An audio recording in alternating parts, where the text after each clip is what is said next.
perubahan entalpi gitu ya. Oke, kemudian bagaimana caranya? Sampai di sini Adik-adik paham? Bisa dipahami ya? Bisa dipahami?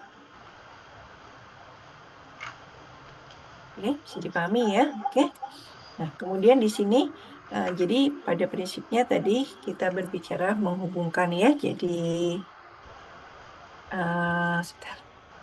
Tadi elektrokimia adalah cabang ilmu kimia yang menghubungkan antara reaksi kimia dengan energinya, gitu ya.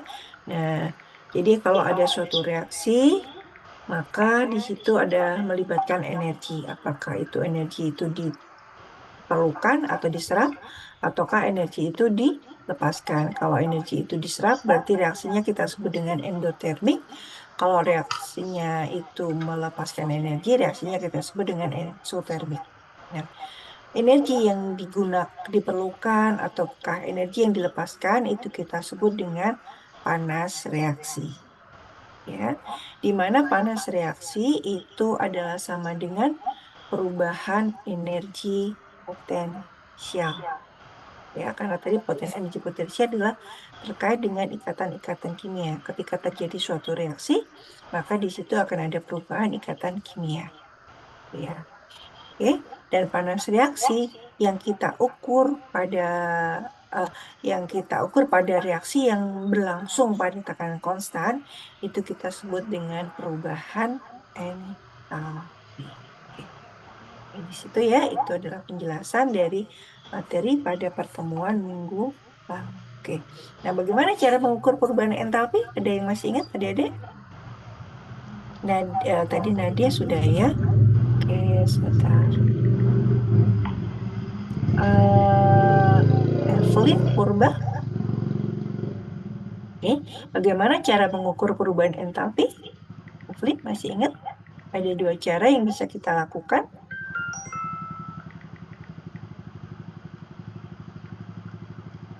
Delta E sama dengan Q ditambah W, atau delta H sama dengan delta E ditambah delta PV. Oke. Itu adalah persamaan ya yang kita gunakan. Nah, kalau untuk mengukurnya, bagaimana caranya? Ada dua metode, kemarin sudah dijelaskan, ada dua metode yang bisa kita lakukan untuk mengukur perubahan entalpi. Ya, silakan. Ada yang mungkin yang lainnya bisa menambahkan. Vinda Aulia,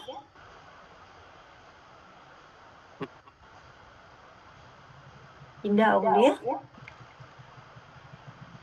oke, bisa direspon pertanyaan saya. Sebentar, saya lihat petanya dulu. Ya, ya.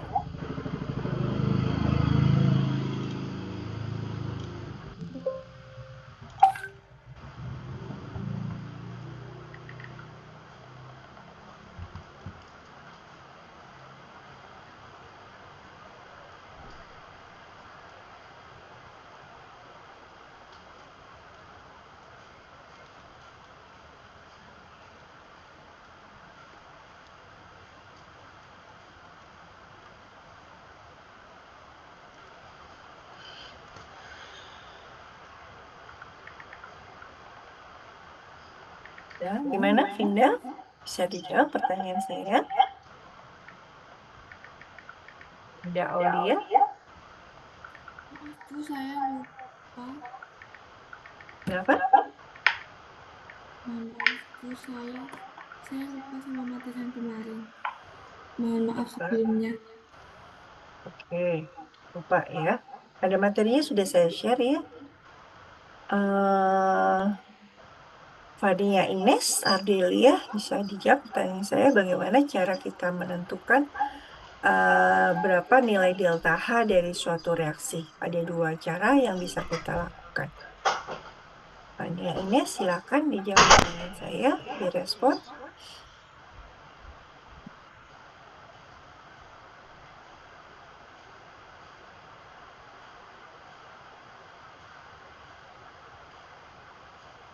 Izin menjawab, Bu.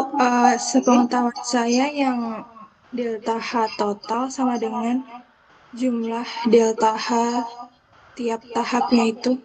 Oke, oke, itu cara yang pertama. Oke, jadi delta H total adalah delta H dari tiap tahap ya, di mana itu adalah perhitungan itu dalam menggunakan prinsip hukum Hess gitu ya.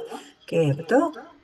Jadi kemarin kita sudah jelaskan, jadi misalkan kita ingin tahu ada suatu reaksi, tapi kita tidak tahu berapa nilai delta H-nya, kita bisa gunakan pendekatan dengan mengukur dengan menghitung berapa nilai delta H dari tiap tahapan gitu ya. Oke, jadi ini ya kemarin. Jadi kalau misalkan tiap tahapan itu belum sesuai persamaan yang reaksinya, maka kita bisa lakukan perubahan ya. Bisa dengan mengalihkan dengan dua, bisa dengan membagi dengan dua, dan seterusnya. Gitu ya. Oke, kemudian cara yang kedua, Veda, Janitra, silakan bisa dijawab tanya saya. Selain dengan cara menjumlahkan nilai H dari tahap-tahap reaksi, cara yang kedua dengan cara apa? Veda, Janitra.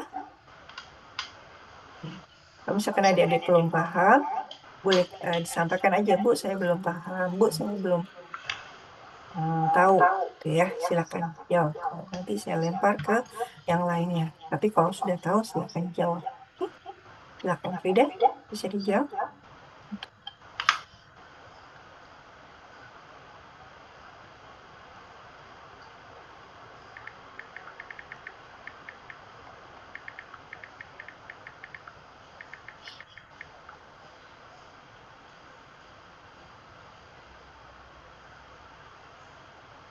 Silakan, Frida.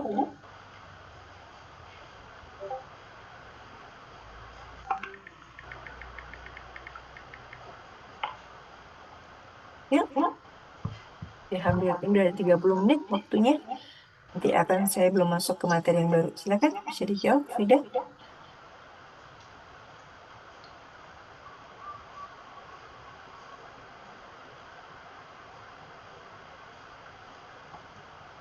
Yuk, silakan.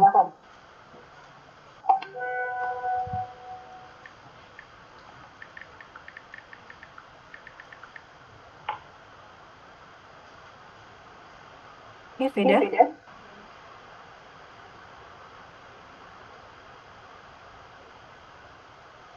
Yuk,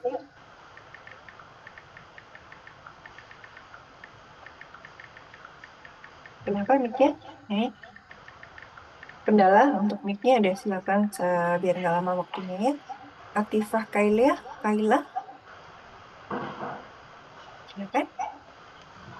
Menggunakan metode ini kan, Bu, kalorimetri. Oh, kalorimetri. Cara Yang menghitungnya, dengan apa? Q sama Q sama dengan M dikali C dikali delta T. Kalau untuk perubahan entalpinya, delta H sama dengan min Q reaksi dibagi dengan N atau jumlah mol zatnya. Hmm, dari PPT saya ya, itu kan kalau itu perhitungan untuk uh, reaksi Maillard ya. Makanya saya tidak menjelaskan yang itu, mungkin yang lainnya. Sebentar. Oke, Lois Cahyani Hulu, silakan bisa dijawab pertanyaan saya. Bagaimana cara kita menentukan besarnya nilai delta H, entalpi dari suatu reaksi? Yang pertama tadi sudah dijawab. Yang pertama adalah dengan menjumlahkan nilai delta H dari tiap-tiap tahapan reaksi. Ya, itu adalah prinsip hukum Hess. Yang cara kedua apa? Lois Cahyani Hulu, silakan dijawab pertanyaan saya. Maaf Ibu, kurang tahu. Kurang tahu. Iya. Yang berikutnya Valenesta Tabita.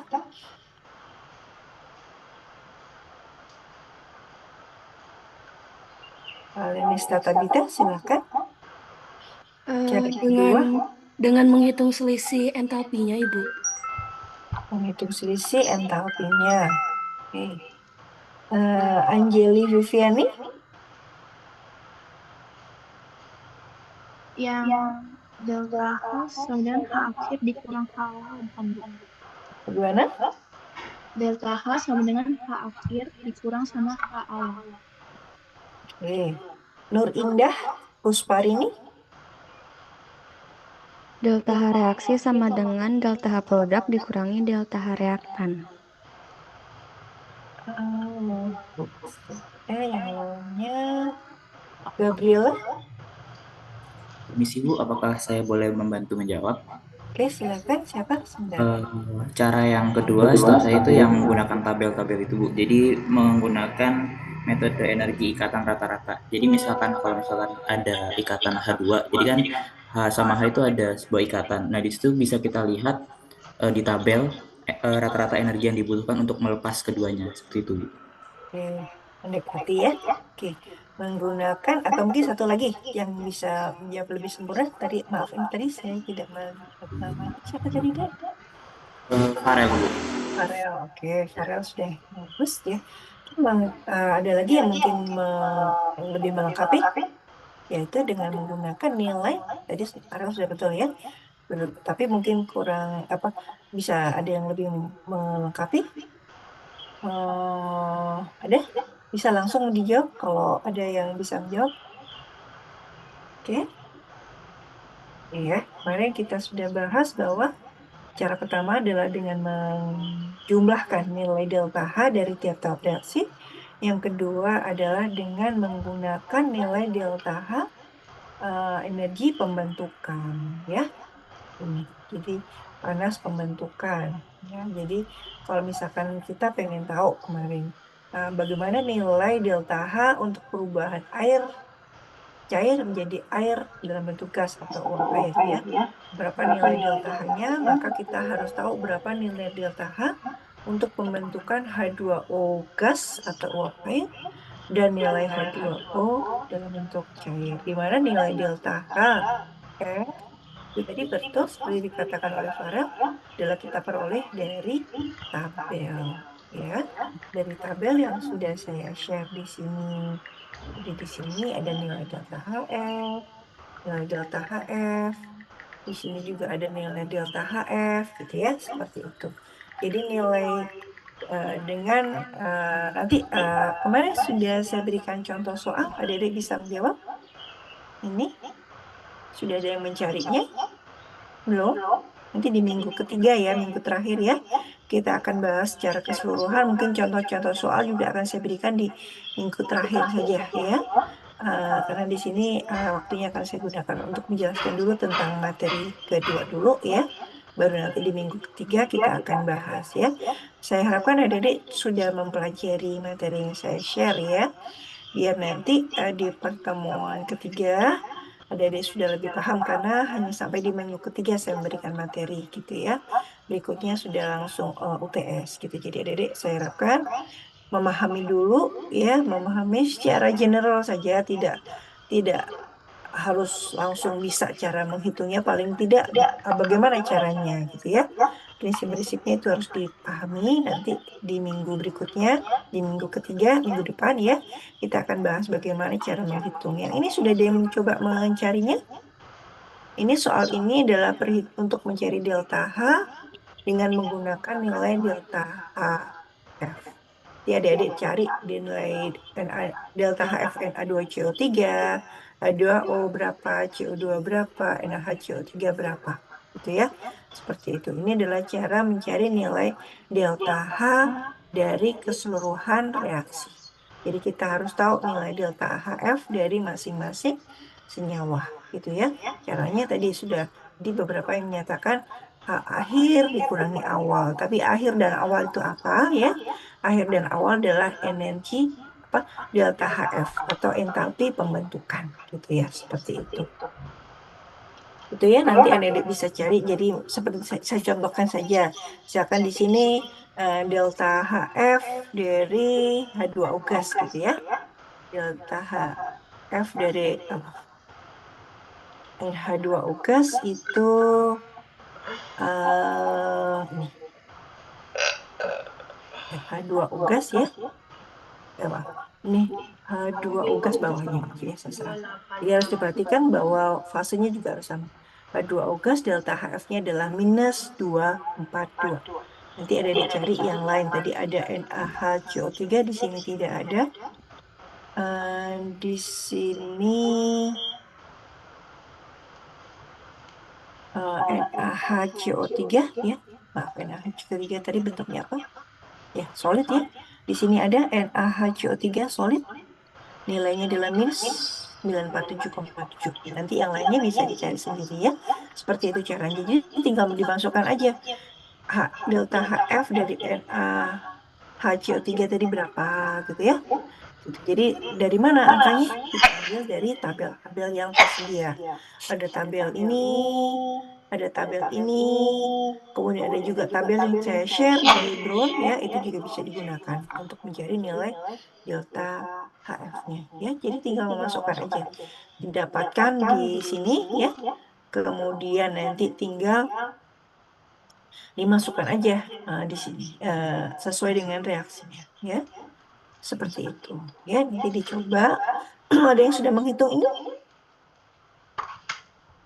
Adakah yang sudah menghitung ini? Belum? Oke. Kalau belum nanti seperti saya tampilkan tadi, ada tabel yang saya share. Kalau misalkan ada yang nggak dapat di tabel-tabel tersebut ya, baik tabel ini maupun di tabel yang saya share di Brown ya, nanti bisa juga ada yang menggunakan Google Search gitu ya, atau mungkin ChatGPT juga boleh ya, seperti itu. Oke, tapi harus difikskan bahwa saya akan menggunakan ChatGPT jangan hanya bisa menggunakan dua sumber ya, Google Search maupun ChatGPT. Jadi biar kalau misalkan angkanya sama berarti sama, atau mungkin ada selisih gitu tidak masalah ya. Asal jangan satunya positif, satunya negatif, pasti itu adalah yang sangat berbeda ya. Tapi di sini umumnya untuk entalpi pembentukan delta HF itu hampir semuanya adalah bernilai negatif ya. Hanya beberapa saja yang bernilai positif. Oke. Yang perlu kita pahami juga bahwa untuk nilai delta HF elemen dari M2 itu adalah sama dengan 0. U2 itu sama dengan 0. Karena kan ini adalah entalpi pembentukan. Jadi N2 itu dibentuk dari apa? Elemen yang nggak ada. Jadi N2 ya N2 saja. Dia tidak dibentuk dari senyawa lain. Makanya di sini nilai delta HF-nya adalah sama dengan 0. Gitu ya. Seperti itu. H2 juga sama. Ini H2 ya H2 saja. Tidak dibentuk dari elemen yang lebih sederhana. Makanya delta HF-nya adalah sama dengan 0. Tapi yang lain-lain ada nilainya. Dan pada umumnya adalah bernilai negatif. Karena untuk membentuk ikatan itu akan dilepaskan energi. Sebaliknya untuk memutus ikatan itu akan memerlukan energi atau menyerap energi sehingga tandanya positif. Itu ya. Jadi karena di sini ya data yang kita masukkan atau gunakan adalah entalpi pembentukan. Mana tadi saya sampaikan untuk membentuk ikatan itu melepaskan energi. Ya, seperti itu. Jadi di sini nilai delta F hampir semuanya adalah bernilai negatif. Nah, negatif itu adalah melepaskan energi. Ya, kalau positif itu menyerap energi. Meskipun tidak semuanya ada juga yang bernilai positif ya. Seperti itu. Oke, bisa dipahami adik-adik? Jadi saya kalau kuliah selalu mengulang materi yang sebelumnya biar saya yakin bahwa jadi bisa memahami materi yang sebelumnya gitu ya. Oke. Nah, saya ganti materi untuk hari ini yaitu kita membahas tentang entropi. Sebentar ya. Entropi.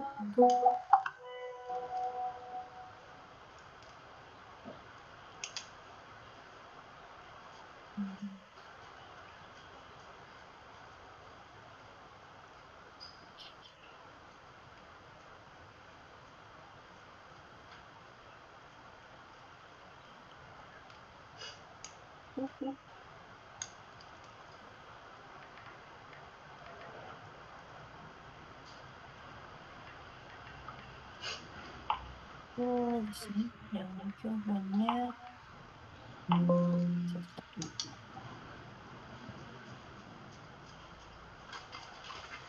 adik-adik ada kendala untuk pemahaman materi yang saya berikan? Tidak? Bisa dipahami ya? Maksudnya apakah karena materinya dalam bahasa Inggris? Saya rasa adik-adik nggak ada kesulitan ya. Kan bahasa Inggris itu bukan sesuatu yang sulit untuk dipahami. Adik-adik kalau baca artikel semuanya kan sudah berbahasa Inggris ya. Baca-baca informasi, buku semuanya sudah berbahasa Inggris. Jadi saya rasa tidak ada kendala untuk memahami materi yang berada dalam bentuk bahasa Inggris ya. Oke. Kita lanjutkan ya. Hari ini kita akan membahas tentang entropi ya. Ini adalah yang kita bahas di hukum kedua termodinamika ya. Oke. Nah, apa itu entropi ya? Jadi ini entropi itu dinotasikan, disimbolkan dengan S. Kalau kemarin kita membahas tentang entalpi, simbolnya apa? Ada yang ingat? Jadi simbol entalpi, konotasi untuk entalpi apa? Delta H. Entropi dinotasikan dengan S. Kalau entalpi dengan apa? Ingat? H ya, entalpi dengan H. Kalau entropi dengan S ya. Apa entropi? Ini adalah entropi ini didefinisikan sebagai seberapa banyak cara ya. Seberapa banyak cara yang bisa digunakan oleh suatu komponen itu untuk bisa mengatur diri dalam suatu sistem ya. Tanpa mengubah energi dari sistemnya. Ini kita sebut dengan entropi. Jadi kalau semakin banyak kemungkinan dia bisa menata diri, itu maka nilai entropinya akan tinggi. Semakin sedikit kemungkinan untuk bisa menata diri, maka entropinya itu adalah rendah. Oke. Sebagai gambarannya ya, ini mungkin langsung ke gambar saja biar ada mungkin ya, ada bayangan ya. Jadi seperti ini. Ini adalah yang dalam bahan yang sama ya, tapi dalam bentuk padat. Ini dalam bentuk cair, ini dalam bentuk gas. Jadi bisa lihat ya. Kalau dalam bentuk padat dia untuk bisa, karena ini adalah padat itu ikatannya apa? Sangat rapat gitu ya, sehingga untuk bisa bergerak itu bergeser ataupun untuk bergeser atau berpindah itu adalah sangat kecil kemungkinan untuk possibility-nya apa kemungkinan untuk bergerak untuk berpindah itu lebih rendah dibandingkan ketika bentuknya adalah cair dan lebih rendah ketika lebih tinggi lagi adalah ketika bentuknya gas ya, seperti ini gambarannya ya. Sehingga di sini dikatakan bahwa dalam bentuk gas karena kemungkinan untuk menata dirinya lebih besar, maka dikatakan bahwa entropi dalam bentuk gas itu lebih besar dibandingkan dengan cair. Entropi dari bentuk cair itu lebih besar daripada bentuk padat. Seperti itu ya. Oke. Jadi di sini kita katakan bahwa kalau jadi entropi itu juga bisa dikatakan dengan ketidakteraturan dari suatu sistem. Semakin tidak teratur, ya tadi kalau dalam bentuk gas itu kan semakin lebih tidak teratur, maka nilai entropinya akan tinggi. Semakin teratur suatu sistem, entropinya adalah semakin rendah. Ya, jadi semakin tidak teratur, S-nya semakin tinggi. Sehingga di sini kita katakan misalkan tadi dalam bentuk padat, ya kristal padat, gitu ya, kristal es dan sebagainya, gitu ya, dia mempunyai nilai ketidakteraturan yang rendah, atau kita katakan entropinya juga rendah. Sebaliknya dalam bentuk gas, ya, maka dia mempunyai ketidakteraturan yang tinggi, nilai entropinya juga tinggi. Seperti itu ya. Jadi entropi itu bisa kita hubungkan dengan ketidakteraturan suatu sistem. Ya, semakin tidak teratur, entropinya semakin tinggi. Ya, seperti itu. Ya, jadi misalkan ada perubahan dari padat menjadi cair, maka delta S-nya adalah positif. Karena tadi delta S itu kan selalu sama ya, adalah sama dengan akhir dikurangi awal. Ini nilai entropinya liquid itu cairan itu lebih tinggi entropinya daripada bentuk padat, sehingga akhir dikurangi awal akan bernilai positif. Sebaliknya dari cair ke padat itu perubahan dari cair ke padat itu akan menghasilkan nilai entropi yang negatif. Ya, karena entropi padatan lebih rendah daripada entropi cairan. Itu. Demikian juga untuk dari cair ke gas itu entropinya juga akan meningkat atau delta S-nya positif ya, karena dia menuju lebih ke tidak teratur. Sebaliknya dari gas ke cair, nilai entropinya adalah negatif karena menuju ke sistem yang lebih teratur. Jadi pada prinsipnya ketika terjadi suatu perubahan ya ke suatu sistem yang lebih tidak teratur, maka perubahan entalpinya bernilai positif. Sedangkan ketika terjadi perubahan pada menjadi sistem yang lebih teratur, nilai delta S-nya adalah negatif. Seperti itu. Oke. Jadi di sini, jadi kalau entropi dari suatu sistem itu meningkat, itu berarti dia menuju ke lebih tidak teratur. Di sini dikatakan entropi dari bentuk tidak teratur itu lebih tinggi daripada entropi dari bentuk yang lebih teratur. Perubahan delta S itu adalah sama dengan S akhir dikurangi dengan S awal. Ya. Jadi kalau entropinya meningkat, delta S-nya akan bernilai positif. Ya, seperti itu. Jadi ini sudah berbeda ya dengan kemarin. Kalau di sini entropi itu kita berbicara entropi sistem karena nanti ada akan mengenal entropi lingkungan ya. Jadi entropi sistem ya di sini itu kita hubungkan dengan ketidakteraturan. Semakin tinggi nilai delta S, semakin tinggi nilai S, sistem semakin tidak teratur. Semakin rendah dibalik ya. Kalau suatu sistem semakin tidak teratur, nilai S-nya semakin tinggi. Kalau sistem semakin teratur, nilai S-nya adalah rendah. Ya. Sehingga ketika sistem itu mengarah ke bentuk yang lebih tidak teratur, nilai delta S-nya akan bernilai positif. Ya. Tuh. Ini kita tidak berbicara tentang energi, tapi tentang ketidakteraturan. Ya. Oke, nah di sini bagaimana entropi ini adalah sebetulnya dijelaskan pada hukum kedua termodinamika. Ya. Oke, di sini bagaimana hukum kedua termodinamika di sini dinyatakan bahwa semua proses yang terjadi dalam arah yang spontan ya itu akan mengalami peningkatan kalau ini tadi entropi itu ada dua ya, entropi sistem dan entropi universe. Kalau dari entropi sistem itu kita bisa menentukan apakah sistem itu teratur ataukah tidak teratur. Nah, sedangkan ada lagi yang kita sebut dengan S universe. Saya belum menemukan istilah dalam bahasa Indonesia S universe. Pokoknya universe itu yang keseluruhan ya, yaitu merupakan gabungan dari sistem dan lingkungan. Ya.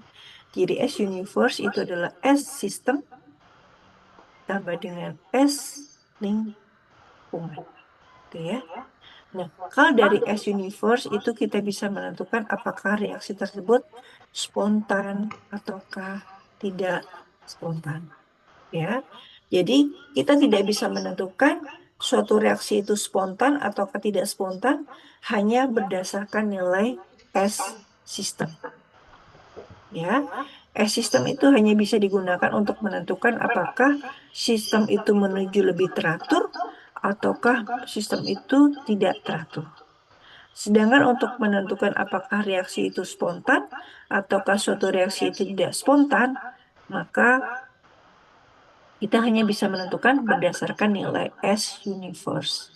Di mana S universe itu adalah sama dengan S system ditambah dengan S lingkungan.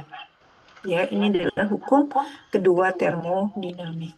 Jadi kita bisa suatu reaksi yang kita katakan dia bisa berlangsung secara spontan, maka itu adalah ketika terjadi peningkatan entropi universe. Di mana entropi universe adalah merupakan gabungan dari entropi sistem dan entropi lingkungan. Ya. Jadi di situ ya, jadi di sini. Nah, kita katakan reaksi itu spontan kalau delta S universe-nya tadi adalah lebih dari 0. Ingat, ini adalah delta S universe, bukan delta S system. Sampai di sini saya coba tanyakan adik-adik bisa memahami tidak ya? Tadi kalau delta S system ya, adik-adik kalau saya tanya nggak usah takut ya. Saya bertanya karena ingin tahu adik-adik sudah paham ataukah belum. Kalau saya ngerasa adik-adik sudah paham, saya sudah cerita panjang lebar, ternyata belum paham, gitu ya. Kayak saya ingin cek. Kalau saya tanya, adik-adik respon ya, dan jangan takut salah. Salah nggak akan saya marahin. Saya cuma ingin tahu apakah adik-adik sudah memahami ataukah belum. Ya, tuh. Nah, tadi coba saya tanya. Delta S system tadi bisa bernilai positif, juga bisa bernilai negatif. Kalau bernilai positif, apa artinya? Ilmi Anindya, silakan jawab, nggak usah takut. Nggak usah takut salah ataukah benar. Nggak usah takut salah, kalau benar nggak apa-apa ya. Ilmi bisa menjawab, kalau tadi saya jelaskan delta S system. Ya, itu kalau positif artinya apa? Silakan direspon. Ilmi, silakan Ilmi. Ya, Ibu. Ya, delta S. Kalau positif itu entropinya meningkat, Artinya itu perubahan ke arah yang lebih tidak teratur. Kalau negatif itu entropinya menurun. Artinya menuju ke lebih teratur. Jadi kalau hanya dilihat dari delta S system kayak bagus ilmiahnya. Jadi kalau positif itu adalah dari teratur menjadi tidak teratur. Ya. Sedangkan negatif itu dari sebaliknya, dari tidak teratur menjadi teratur. Apa contohnya? Dari teratur menjadi tidak teratur, contohnya mungkin ada yang bisa memberikan contoh, Yovita Angela? Iya Bu, baik. Jadi untuk kalau dari teratur ke tidak teratur sendiri dari padat ke gas. Padat ke gas, atau padat ke cair, atau dari cair ke gas. Bagus, gitu ya. Jadi misalkan es meleleh, ya, itu adalah nilai delta S-nya adalah positif. Delta S system. Kemudian kalau tidak teratur menjadi teratur, apa contohnya? Ya, adalah seperti air membeku. Ya, dari tidak teratur menjadi teratur. Tuh. Atau mungkin dari uap air menjadi uap air. Itu adalah yang ini ya, delta S-nya adalah positif. Dari teratur menjadi tidak teratur. Seperti itu ya. Oke, adik-adik sudah paham ya. Itu adalah dari delta S system. Kita hanya bisa menentukan apakah reaksi itu berubah dari teratur menjadi lebih tidak teratur ataukah sebaliknya. Sedangkan untuk bisa menentukan apakah reaksi itu spontan ataukah tidak spontan, itu baru bisa kita tentukan berdasarkan delta S universe. Ya, seperti itu. Dimana delta S universe itu tidak hanya adalah gabungan dari delta S system ditambah dengan delta S lingkungan. Oke. Reaksi spontan itu apa? Ya, reaksi spontan itu berarti reaksi tersebut bisa terjadi secara alami. Contohnya, misalkan di suhu kamar, apakah es bisa terjadi secara es berubah menjadi air itu bisa terjadi secara spontan di suhu kamar? Tri Adiana?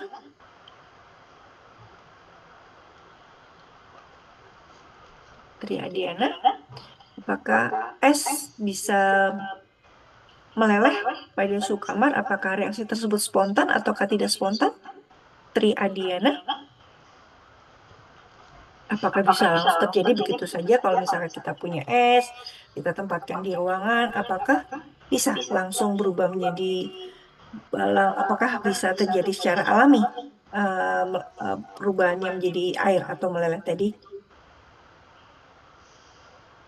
Mohon izin menjawab, Ibu. Kalau misalkan es ditempatkan di suhu ruangan, apabila suhu esnya itu lebih rendah daripada suhu ruangan yang lebih panas, tentunya akan spontan untuk mencair, Ibu.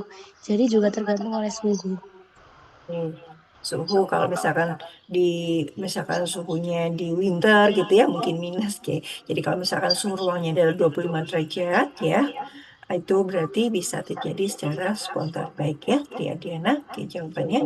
Ya, jadi itu adalah contohnya spontan. Sebaliknya, apakah di suhu kamar air bisa berubah menjadi es? Tidak ya. Ya, itu yang kita katakan itu adalah tidak spontan. Jadi kita harus mengubahnya. Tapi air bisa berubah menjadi es ketika suhunya pada suhu, misalkan suhunya adalah -5, berarti reaksi tersebut adalah reaksi spontan. Ya, seperti itu. Jadi makanya untuk menentukan reaksi itu spontan ataukah tidak spontan, itu kita harus juga hubungkan dengan pada kondisi seperti apa. Suhunya berapa, tekanannya berapa, seperti itu ya. Jadi misalkan reaksi tersebut bisa terjadi secara alami, itu kita katakan reaksinya adalah spontan. Ya, jadi paham adik-adik yang dimaksud dengan spontan ya.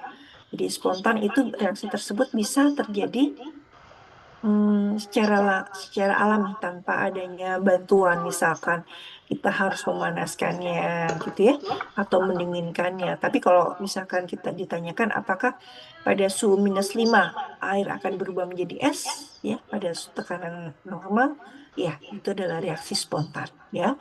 Jadi untuk menentukan spontan tidaknya dari suatu reaksi adalah bahwa reaksi tersebut bisa terjadi secara alami. Dan itu kita bisa tentukan dari nilai delta S universe. Kalau perubahan es menjadi air dan sebaliknya air menjadi es itu adalah mudah ya mungkin, tapi kalau misalkan reaksi kimia kita tidak bisa langsung lihat dari hal tersebut ya, kita perlu data-data berapa nilai delta S dari reaksi tersebut, berapa delta S sistemnya, berapa delta S lingkungannya harus kita hitung. Tapi kalau misalkan sederhana tadi air meleleh, es meleleh, air membeku itu kan mungkin kita bisa lihat secara langsung apa kita lihat dari pengalaman sehari-hari gitu ya. Tapi untuk menentukan apakah reaksi itu spontan atau tidak ya, itu kita harus tentukan dari nilai delta S universe-nya. Oke, kalau ini tadi contoh sederhana saja ya. Saya minta tadi ada yang memberikan contoh itu adalah untuk yang contoh sehari-hari yang bukan sesuatu yang kompleks gitu. Ya, oke, berikutnya di sini.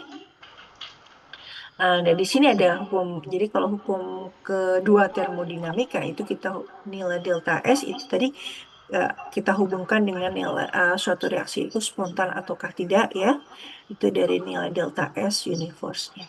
Nah, kalau hukum ketiga termodinamika ini menyatakan bahwa nilai delta S sistem itu pada suhu 0 derajat Kelvin itu adalah sama dengan 0. Ya, nilai S sistem ya. Itu jadi ini kita katakan kristalnya adalah sempurna. Kristal sempurna itu mempunyai nilai entropi sama dengan 0 pada suhu absolut 0. Suhu absolut itu dekat Kelvin ya. Pada suhu absolut 0 derajat Kelvin itu semua kristal itu mempunyai nilai S sistem sama dengan 0. 0 Kelvin ya, bukan 0 derajat Celcius ya, bukan. Di sini itu ya. Nah, ini jadi hukum ketiga termodinamika kalau digambarkan dengan gambar seperti ini. Jadi tadi bahwa nilai entropi itu semakin rendah suhunya semakin turun ya. Sehingga ketika suhunya mencapai 0 derajat Kelvin itu nilai S-nya adalah sama dengan 0. Ya. Jadi suhunya semakin turun, energi kinetiknya akan semakin turun, S-nya juga akan semakin turun. Ya, kalau suhunya ini. Ya. Seperti itu. Nah, di sini kita bisa memperkirakan bagaimana perubahan nilai delta S ketika kondisinya berubah. Baik itu suhunya berubah, fasenya berubah, kemudian ketika ada proses pelarutan, ya, ketika ada golongan senyawa yang sama tapi mempunyai struktur yang berbeda atau kompleksitas yang berbeda, itu bisa kita perkirakan. Ya. Yang pertama dari suhu. Ya.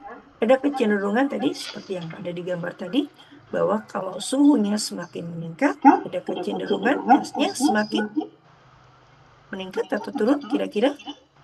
Turun. Dede, ada yang bisa menjawab? Meningkat. Meningkat. Gasnya ada cenderung meningkat ya. Kita bisa lihat contohnya di sini. Nilai S dari suatu senyawa suhunya 273, 295, dan 298. Kita bisa lihat di sini nilai S pada suhu yang paling tinggi juga nilai S-nya semakin tinggi ya. Jadi peningkatan suhu itu akan menyebabkan peningkatan energi kinetik. Peningkatan energi kinetik akan menyebabkan peningkatan nilai entropi. Ingat, entropi yang kita bahas di sini adalah entropi sistem ya. Oke. Kemudian perubahan fase ya. Jadi tadi seperti saya jelaskan di depan, dari padat ke cair ke gas ya. Jadi dalam bentuk gas itu ada kecenderungan nilai S-nya semakin tinggi. Kita bisa lihat di sini Na dalam bentuk padat, ini adalah Na dalam bentuk gas ya. Nilai S-nya adalah meningkat. Ini juga sama H2O dalam bentuk cair dan dalam bentuk gas ya. Itu juga meningkat. Grafit juga sama dalam bentuk padat dan dalam bentuk gas nilai S-nya akan meningkat ya. Jadi semakin tidak teratur karena dalam bentuk gas adalah semakin tidak teratur sehingga nilai entropinya S-nya adalah semakin tinggi. Oke, bisa kita lihat dari gambar ini. Ini tadi bahwa suhu tadi semakin meningkat suhunya, ini adalah suhu yang ke atas adalah entropi. Ada bisa lihat, ini adalah grafiknya. Semakin meningkat suhunya, dia juga bisa lihat entropinya juga semakin bertambah, semakin besar. Tuh, kemudian ini adalah meningkat suhunya, entropinya juga bertambah. Oke. Kemudian kalau berubah fase dari padat ke cair, di sini adik-adik juga bisa lihat. Ini dari cair ke gas, ini juga entropinya juga meningkat semakin ke atas, kan entropinya semakin besar ya. Entropinya gitu ya. Jadi perubahan fase dari padat ke cair itu akan meningkatkan entropi. Dari cair ke gas juga akan meningkatkan entropi ya. Gitu. Jadi dari grafik ini kita bisa lihat yang adik-adik perlu tahu bahwa ketika suatu bahan apapun bahannya, ketika dia mengalami perubahan suhu, dia tidak mengalami perubahan fase. Sebaliknya ketika mengalami perubahan fase, suhunya kan tetap ya. Kalau kita lihat di sini suhunya adalah tetap. Ini adalah suhunya tetap. Jadi bahan itu ketika mengalami perubahan fase, dia tidak mengalami perubahan suhu. Sebaliknya ketika dia mengalami perubahan suhu, dia tidak mengalami perubahan fase. Di sini kita bisa lihat ketika berubah meningkat suhunya, nilai delta, nilai S-nya meningkat.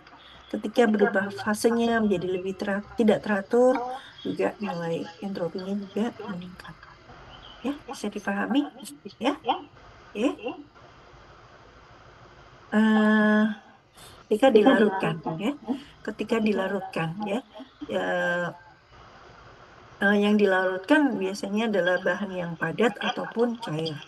Ketika dilarutkan ada kecenderungan nilai entropinya juga akan meningkat. Tapi ada senyawa tertentu yang mungkin disebabkan karena ikatan dengan solvennya, dengan pelarutnya, itu bisa mengalami penurunan justru ya. Tapi seperti garam ya, NaCl gitu, entropinya adalah 72. Ketika dilarutkan air, itu nilai entropinya akan meningkat. Jadi bisa bayangkan ya, air itu kan entropinya lebih tinggi dibandingkan dengan NaCl. Sehingga ketika garam itu dilarutkan dalam air, maka nilai entropinya juga akan meningkat. Mungkin juga ini apa? Asam asetat ya atau asam cuka. Kalau dia cair ya, tapi ketika dilarutkan dalam air juga akan meningkat nilai entropinya, tapi perubahannya relatif tidak besar. Seperti itu. Ya, contohnya ini. Kemudian gas juga ketika dilarutkan ya, kita mungkin kalau dalam bidang pangan banyak ya contoh gas yang dilarutkan dalam air, dalam cairan ya, misalkan minuman karbonasi,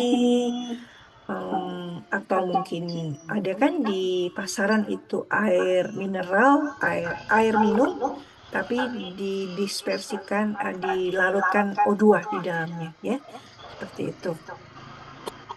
Nah, di sini apa? Ketika gas itu kebalikan dari tadi. Kalau padatan atau cairan dilarutkan dalam gas, nilai entropinya meningkat.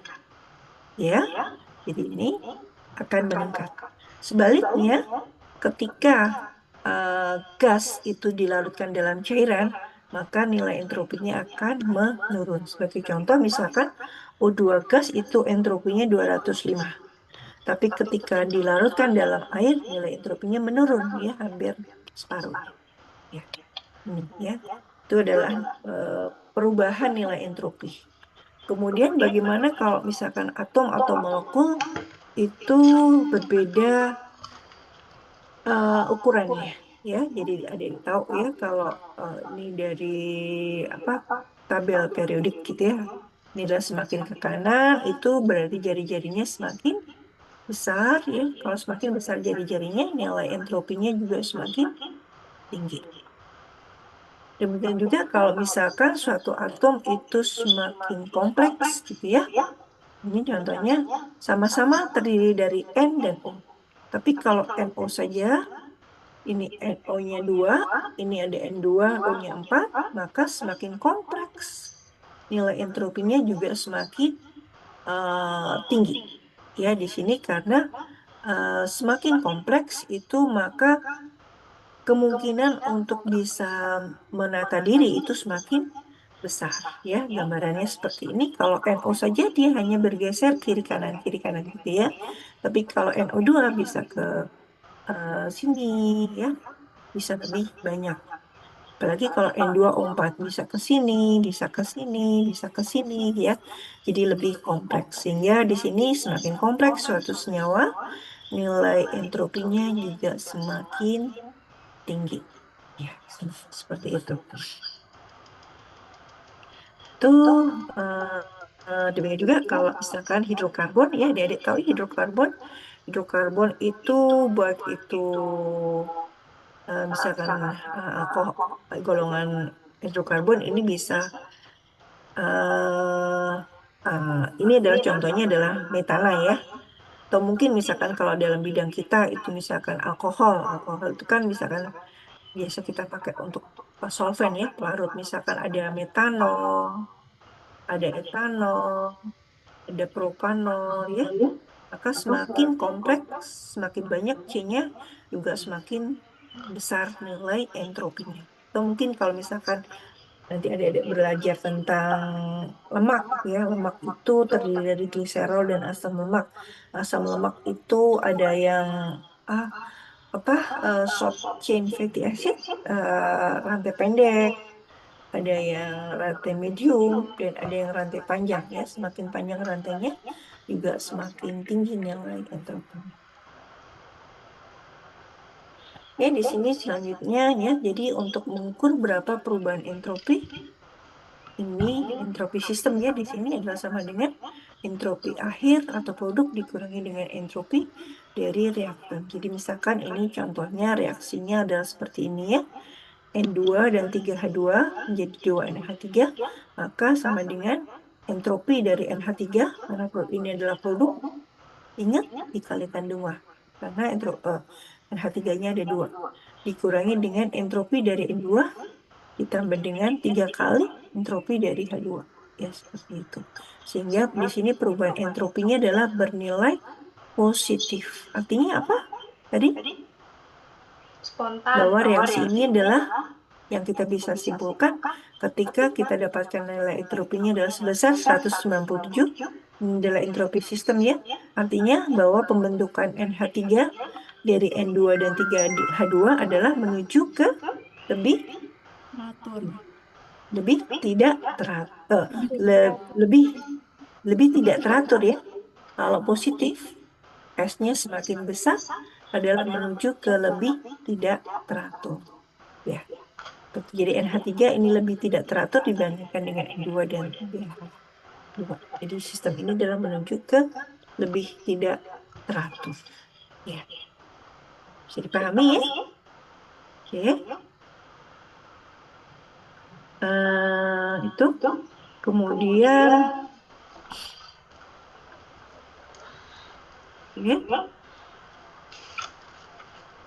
jadi di sini ketika kalau tadi hukum kedua termodinamika menyatakan bahwa penurunan nilai entropi dalam suatu sistem itu hanya terjadi jika entropi dari lingkungan adalah meningkat ya. Jadi kalau entropi sistem menurun, entropi lingkungan akan meningkat ya. Sistem naik, lingkungan akan turun. Ya. Kemudian jadi di sini ketika terjadi perubahan ini yang perlu kita tahu bahwa ada peran lingkungan yang penting di sini. Kenapa tadi nilai entropi sistem meningkat? Itu adalah karena lingkungan memberikan panasnya ke sistem. Jadi ini kita hubungkan ya dengan yang kemarin ya. Jadi lingkungan itu bisa memberikan panasnya ke sistem atau bisa juga mengambil panasnya dari sistem ya. Ini kalau kemarin kita ingat ya, kalau reaksi eksotermik, ingat reaksi eksotermik itu panas dilepaskan oleh sistem diberikan pada lingkungan ya, diserap atau diterima oleh lingkungan. Ketika panas itu diberikan oleh lingkungan, maka partikel yang ada di lingkungan itu akan semakin tidak teratur, random, itu tidak, pergerakannya semakin tidak teratur ya. Jadi di sini dalam proses eksotermik itu masih ingat ya, eksotermik itu berarti nilai Q dari sistem adalah negatif karena sistem memberikan panasnya. Sedangkan nilai Q dari lingkungan itu positif. Ingat, kalau sistem positif, lingkungan akan positif karena ketika sistem memberikan panasnya, Q-nya negatif, tapi lingkungan menerima panasnya, sehingga Q-nya akan positif. Dan selain Q-nya positif, maka di sini entropi dari lingkungan akan meningkat karena tadi lingkungan menerima energi tinggi akan menyebabkan partikel yang ada di lingkungan itu bergerak lebih bebas ya, dan nilai delta H-nya akan meningkat. Ini adalah kondisi eksotermik ya, dalam kondisi eksotermik. Nah, di sini nilai sebaliknya termik tadi sistem menerima panas yang sistem bernilai positif, lingkungan bernilai negatif ya. Kalau tadi panas itu diberikan oleh lingkungan di sistem, maka partikel yang ada di lingkungan itu bergerak lebih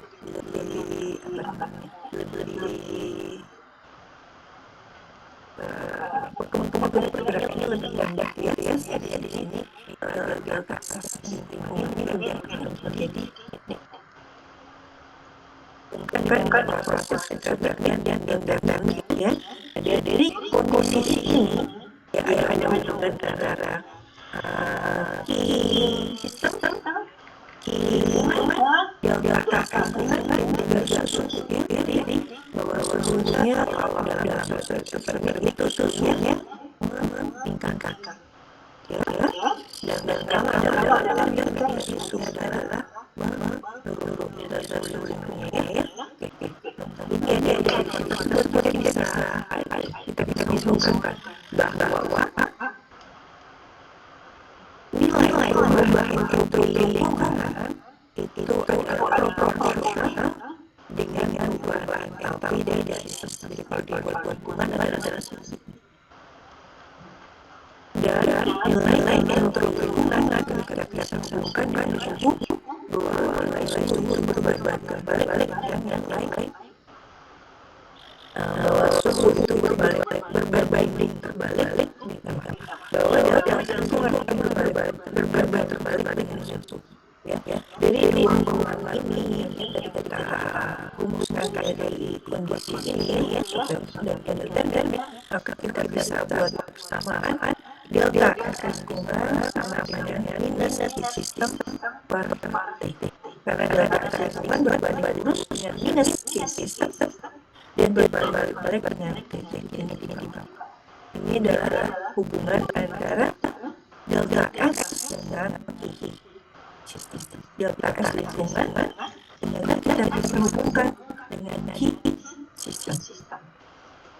Ya, padahal tadi di materi sebelumnya dari sudah tahu ya bahwa nilai Q yang terjadi pada tekanan konstan itu sama dengan delta H.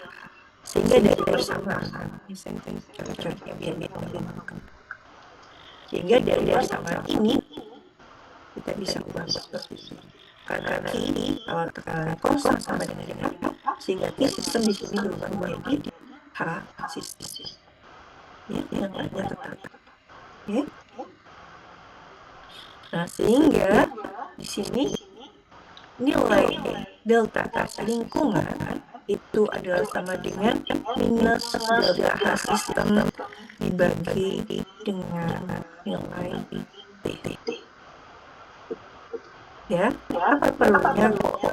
Apa sih ini yang dicari? Jadi kan kita bisa menentukan apakah suatu reaksi itu bisa berlangsung spontan atau tidak spontan adalah berdasarkan nilai delta S apa? Jadi kira-kira untuk bisa menentukan spontan dan tidak spontannya suatu reaksi, kita bisa tentukan dari nilai delta S apa, Putri? Delta S tadi ada delta S sistem, ada delta S lingkungan, dan ada delta S universe. Untuk bisa menentukan suatu reaksi itu spontan atau tidak spontan, dari hukum kedua termodinamika, bisa kita tentukan dari nilai delta S apa? Yang dari delta S universe. Delta S universe ya. Jadi untuk menentukan suatu reaksi spontan atau tidak spontan adalah delta S universe. Padahal delta S universe adalah delta S sistem ditambah dengan delta S lingkungan. Seperti penjelasan saya kemarin bahwa dalam kimia itu yang sering kita pertimbangkan adalah kondisi di sistem. Kondisi di lingkungan itu tidak terbatas, sehingga sulit untuk mengukurnya. Nah, padahal untuk bisa menghitung delta S universe, kita butuh delta S lingkungan. Aduh, gimana ya? Kan susah gitu kan untuk menentukan delta S lingkungan. Tapi ternyata di sini delta S lingkungan itu kita bisa dekati dengan kondisi-kondisi yang seperti ini tadi, bahwa delta S lingkungan adalah sama dengan minus delta H sistem dibagi dengan T. Jadi kita tidak perlu mencari langsung delta S lingkungan, karena ternyata delta S lingkungan itu bisa kita hitung dari nilai delta H sistem.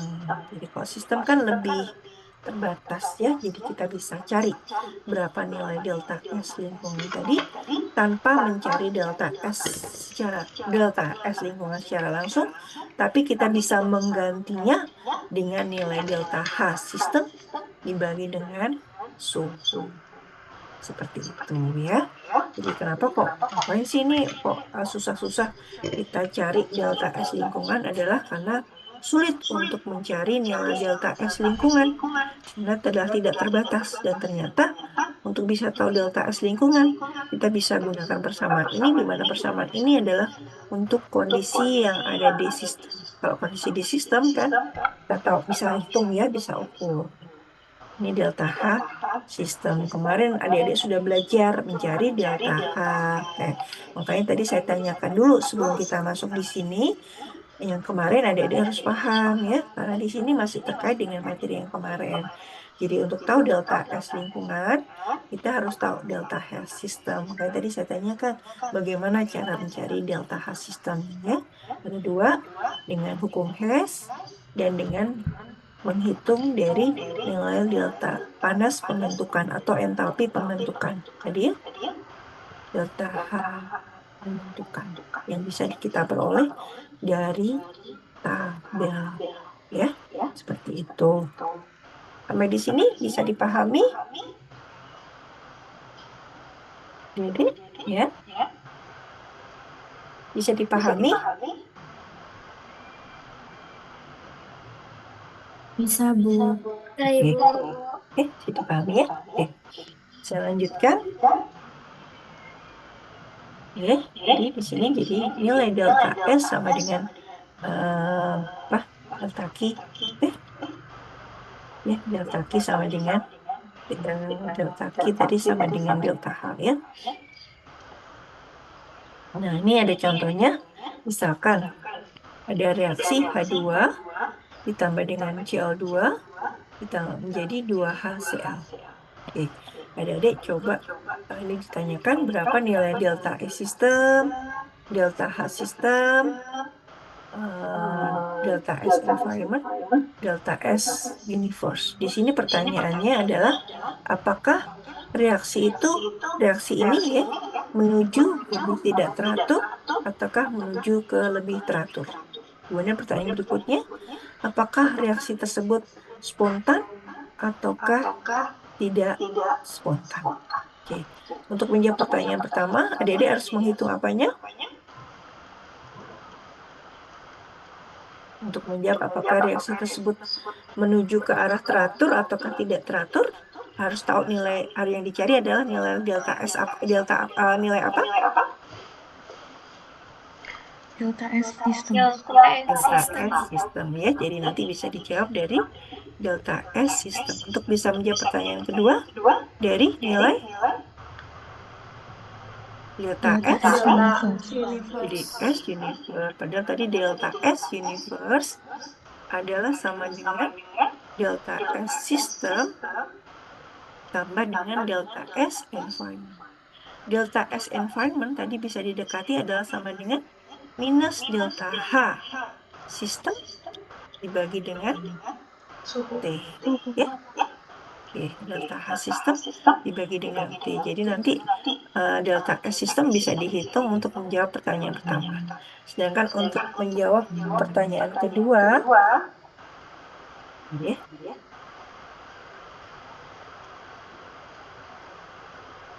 untuk bisa menjawab pertanyaan yang kedua, ini jadi harus tahu, karena untuk bisa menjawab delta S environment harus tahu delta H system. Jadi pertama dia harus menghitung dulu delta H sistemnya, baru nanti setelah tahu delta H sistemnya bisa dipakai untuk menghitung delta S lingkungan. Ya, setelah tahu delta S lingkungan nanti bisa dijumlahkan dengan delta S system untuk bisa menghitung delta S universe. Ya, silakan adik-adik bisa coba dulu ya. Semua datanya itu bisa diperoleh dari tabel yang saya share. Sebentar ya, saya coba buka dulu.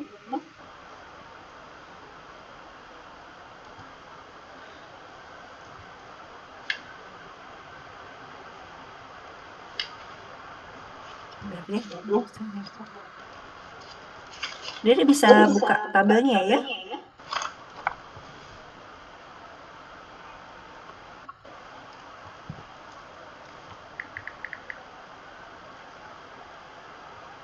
Sebentar.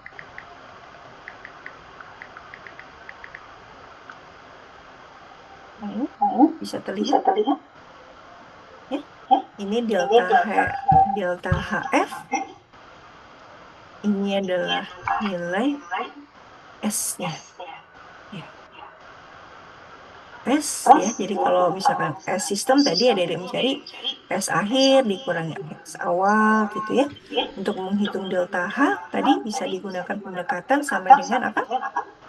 H seperti yang di minggu pertama delta H, jadi ini saya tulis di sini ya. Jadi kan ada tadi, jadi harus mencari sebentar.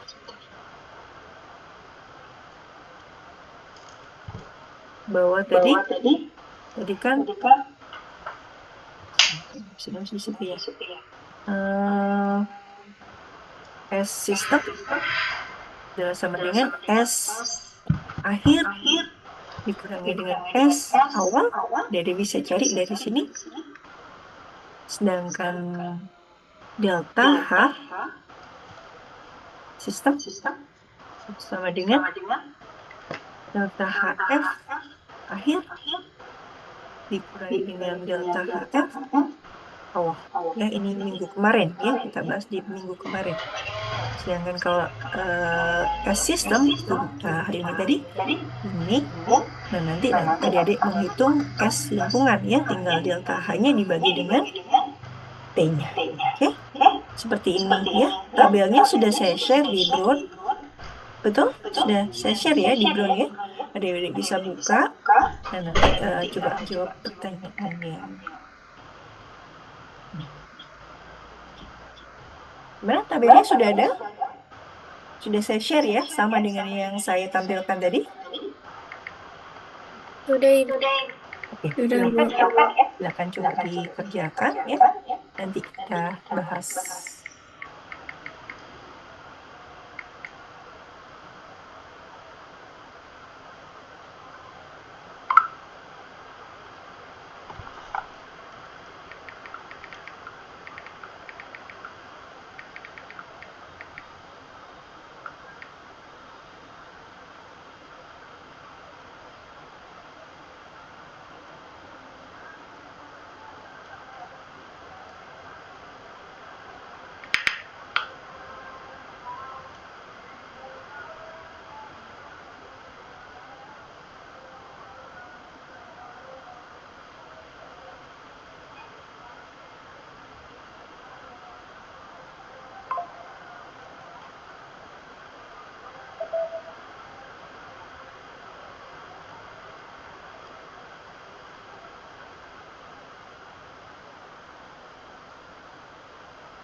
Bisa, adik-adik? Ada kendala? Ada yang ingin ditanyakan untuk mengerjakannya? Bisa? Bisa, Ibu. Oke, silakan kerjakan.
Mungkin sambil adik-adik mengerjakan, saya cek presensinya ya, biar nggak ini waktunya tetap bisa.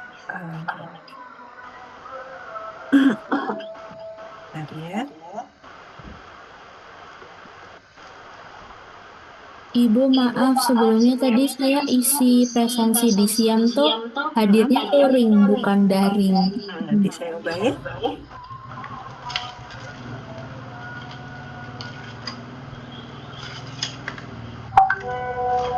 Oh ya, untuk minggu depan adik-adik bisa ya tetap jam 10? Bisa ya? Gimana? Bisa ya? Bisa ya, karena minggu depan kan sudah puasa. Di sini kalau mengikuti jadwal yang normal, di sini sudah sampai jam 10 malam, jadi sudah masuk waktu Isya. Jadi saya mungkin dirubah saja ya. Kalau ada juga nggak masalah. Oke. Saya cek dulu presensinya. Hadir semua kah? Di sini tadi oke, jam mulainya tetap jam 10 ya, sesuai dengan kuliah kita. Saya sambil cek presensi ya, sambil mengerjakan, sambil saya cek presensinya.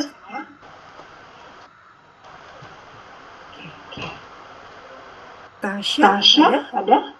Tasya Hayatun Nupus? Hadir, Ibu. Oke. Nur Fitriana ada? Hadir Ibu.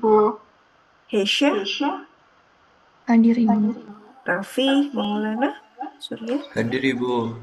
Baptista Farani, Hadir Bu. Indah Aulia, Hadir Bu. Fahrel, tadi yang Hadir Bu. Oke. Atifah, Hadir, Bu. Hasyah, Sabila,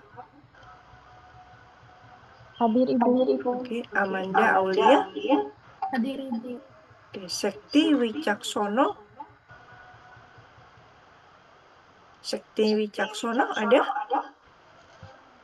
Saya isi apa dulu ya, nanti kalau ada yang nggak hadir nanti bisa lapor ke PJ kelas ya. Nashwa ya, Salsabila ya PJ kelasnya. Kemudian Angeli Viviani ada? Hadir Bu. Lois Cahyani tadi ada ya? Hadir Bu. Oke. Muhammad Torik, Hadir Bu. Florencia, Hadir Bu. Afifah Hanania, Hadir Bu. Arin Pratista, Hadir Ibu. Oke. Raisya Maulida, Hadir Bu. Raisya mau sudah Hadir tadi? Ibu. Sudah ya. Hafidotu Hadir Ibu. ada? Evelyn, Hadir Ibu. Mary, Teratur atau enggak spontan? Mary Natali, ada? Hadir Ibu. Oke. Naila Anindya ada tadi ya. Ilmi juga ada tadi. Ilmi Anindya ada ya. Hadir Ibu. Oke. Tri Adiana tadi juga ada. Afifah Syahriah ada. Hadir Ibu. Nadia Sofa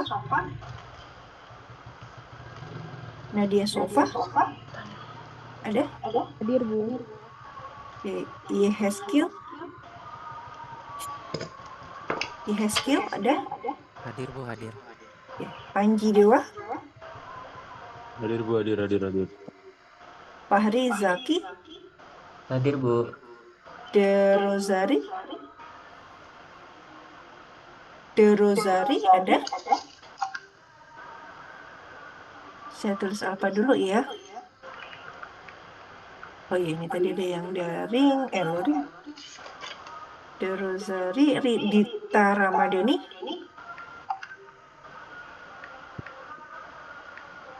De Rosari hadir ya. Oke.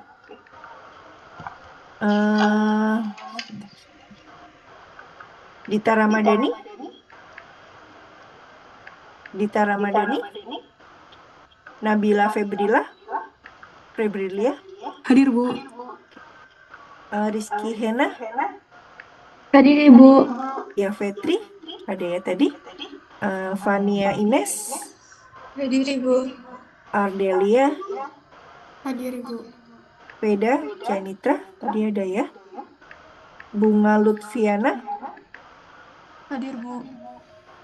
oke. Veda ada ya. Oke. Safina ada. Hadir Ibu. Elsika, Hadir Ibu.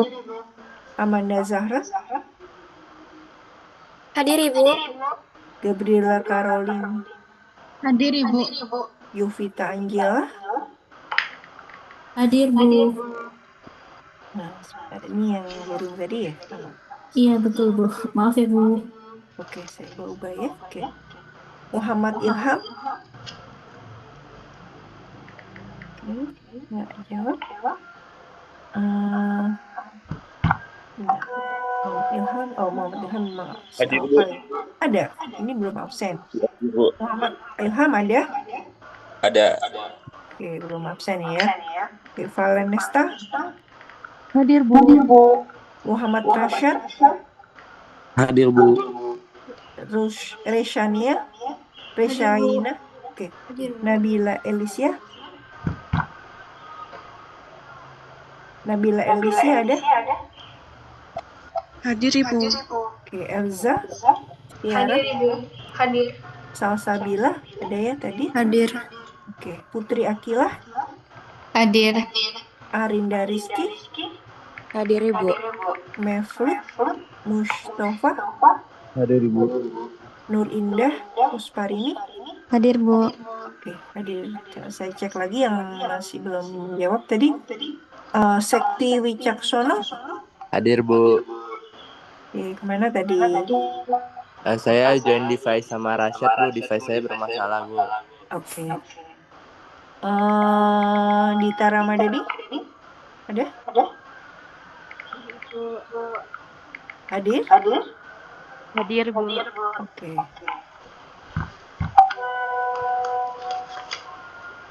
Hadir semua ya berarti ya. Oke.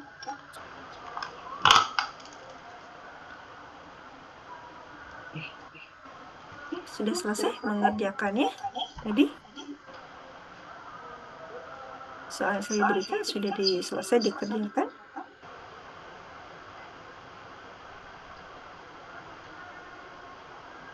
Oke. Soal ini sudah selesai dikerjakan adik-adik? Berapa nilai delta S sistemnya?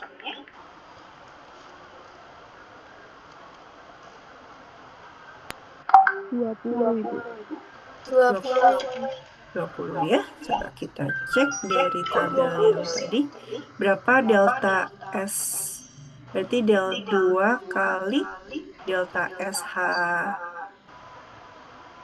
Delta S dari HCl ya dikurangin dengan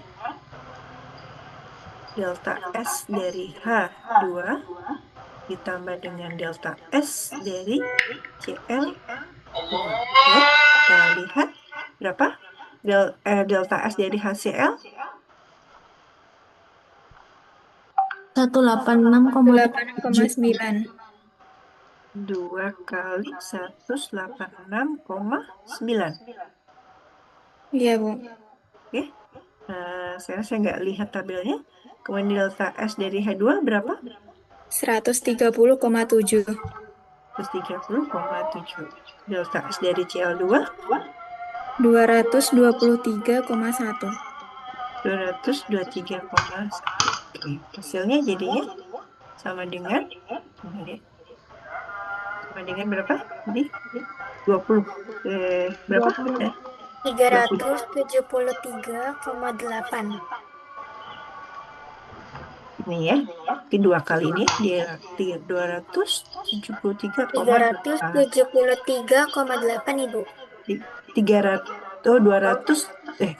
373 ya, 8 dikurangi dengan ini berapa? 353,8. 353,8. Jadi sama dengan plus ya 20. Pas ya 20. Jadi ini plus berarti menuju ke lebih tidak teratur. Oke, ini adalah delta S sistemnya. Oke, bagaimana dengan delta H sistemnya? Ini adalah untuk menjawab delta S sistem. Berapa delta H? Adik-adik yang saya tulis di sini terlihat ya? Terlihat, Bu. Delta H sistemnya berapa? Delta H sistem adalah sama dengan delta HF. 2 kali delta HF HCl ya. 2 kali delta HF HCl dikurangi dengan delta HF dari H2 ditambah dengan delta HF dari Cl2. Ini delta HF dari H2 dan Cl2 sama dengan 0 ya. Jadi sama dengan berapa? 2 kali delta HF dari HCl berapa? Minus 92,3. Minus 92,3. Ini HCl-nya gas ya? Iya. Oke. Delta HF H2 dan Cl2 sama-sama 0 ya? Iya, Ibu. Oke, sekarang 0. Jadi sama dengan berapa ini? Minus 184,6. Berarti delta S lingkungan, jadi bisa menggunakan environment atau lingkungan ya, sama dengan minus 184,6 dibagi dengan berapa? Suhunya dikonversi ke Kelvin, ya. 298. 298. Jadi berapa? Delta S lingkungannya 616.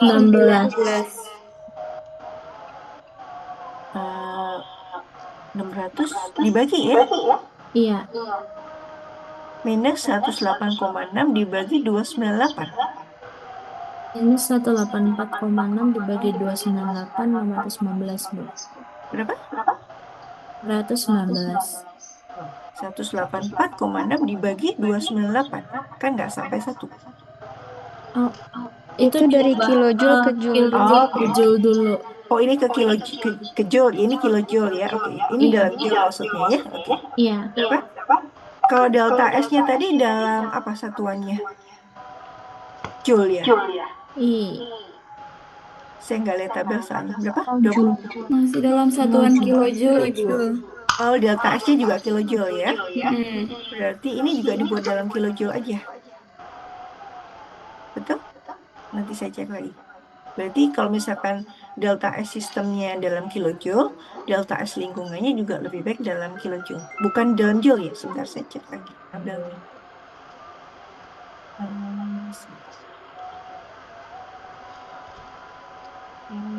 Saya cek dulu. Oke, oh ya, delta S-nya dalam joule ya. Jadi tadi delta S sistemnya masih dalam joule, sedangkan delta HF-nya dalam kilojoule gitu ya. Jadi tadi dalam joule ya. Adik-adik tadi mengambil datanya kan dari tabel ini dalam joule ya. Oke, jadi dalam joule.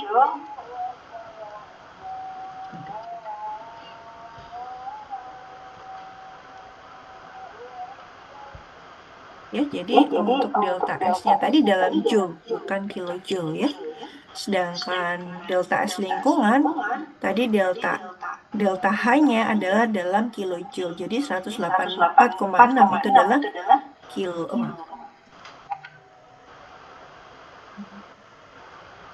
Biasanya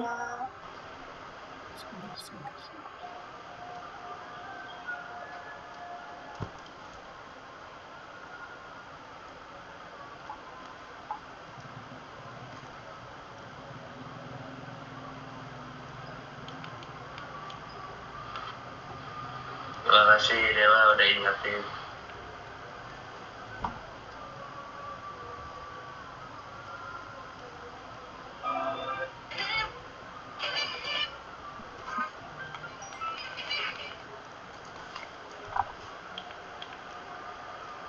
yang di sini tadi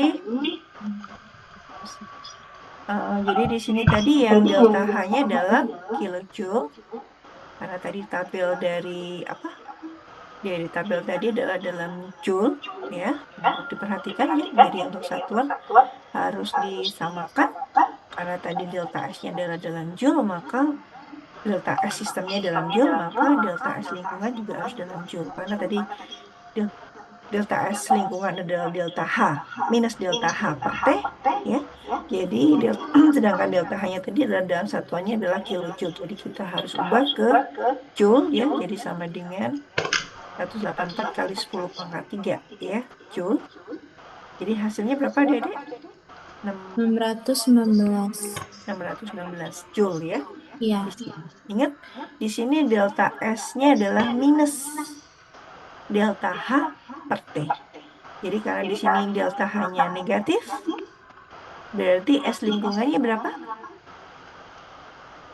Jadi positif ya. Jadi positif 616 ini tadi. Ya. Ini sudah diubah karena delta H-nya negatif, sedangkan delta S lingkungan itu sama dengan minus delta H per T. Ya, karena di sini ada minus, delta H-nya minus, sehingga di sini menjadi positif. Dan ingat, untuk satuannya juga harus dirubah, karena tadi delta H-nya adalah dalam kilojoule, sehingga ketika dimasukkan ke delta S lingkungan, satuannya harus sama dengan sistem. Ya, kita konversi ke joule juga, dikalikan 10 pangkat 3, hasilnya adalah 616. Jadi delta X universe-nya berapa? Maaf Bu, itu 619 bukan 619 ya, oke. Jadi delta S universe-nya adalah 20 plus 619. Jadi sama dengan 639 Joule. Ya, Joule per ya, seperti itu ya. Ini adalah delta S universe-nya adalah positif. Berarti reaksi untuk perubahan H2 plus Cl2 menjadi 2HCl ini adalah reaksi yang spontan atau tidak spontan? Reaksi yang spontan. Spontan, karena delta. Oke, reaksi ini adalah reaksi spontan. Jadi yang kedua juga sudah bisa terjawab ya. Jadi dari soal ini kita bisa menjawab bahwa reaksi ini adalah menuju ke lebih tidak teratur ya, karena delta S sistemnya bernilai positif, dan juga kita bisa simpulkan bahwa reaksi ini adalah reaksi spontan karena delta S universe-nya adalah juga positif ya. Jadi ini adalah spontan. Yang kedua, yang pertama adalah menuju ke lebih tidak teratur ya.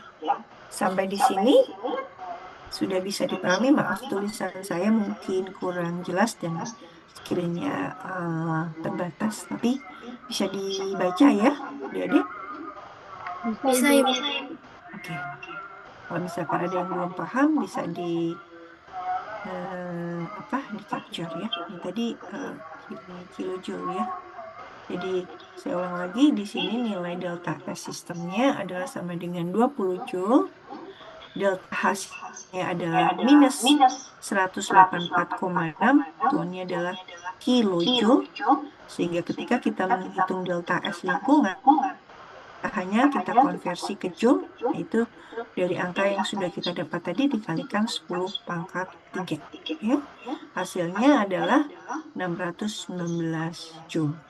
Sehingga delta S universe-nya adalah, untuk menghitung delta S lingkungan, ingat dari delta hanya tadi kita negatifkan ya. Sehingga hasilnya delta S lingkungannya adalah positif. Gitu. Sehingga delta S universe-nya adalah 20 tambah dengan 619. Karena di sini nilainya adalah positif, maka ini adalah reaksinya adalah spontan. Ya. Dari delta S sistem juga kita bisa lihat di sini adalah positif, maka kita bisa tentukan reaksi ini adalah menuju ke lebih tidak teratur. Seperti itu, ya. Bisa dipahami adik-adik? Bisa, Ibu. Oke. Sedikit saya tambahkan ya. Jadi kalau tadi kita bisa tentukan kalau delta S-nya positif berarti reaksi itu spontan. Delta S universe ya. Kalau delta S universe-nya negatif berarti reaksi tersebut adalah tidak spontan. Nah, bagaimana kalau nilainya delta S-nya sama dengan 0? Kalau nilai delta S-nya itu sama dengan 0, berarti dikatakan bahwa reaksi itu mencapai kesetimbangan.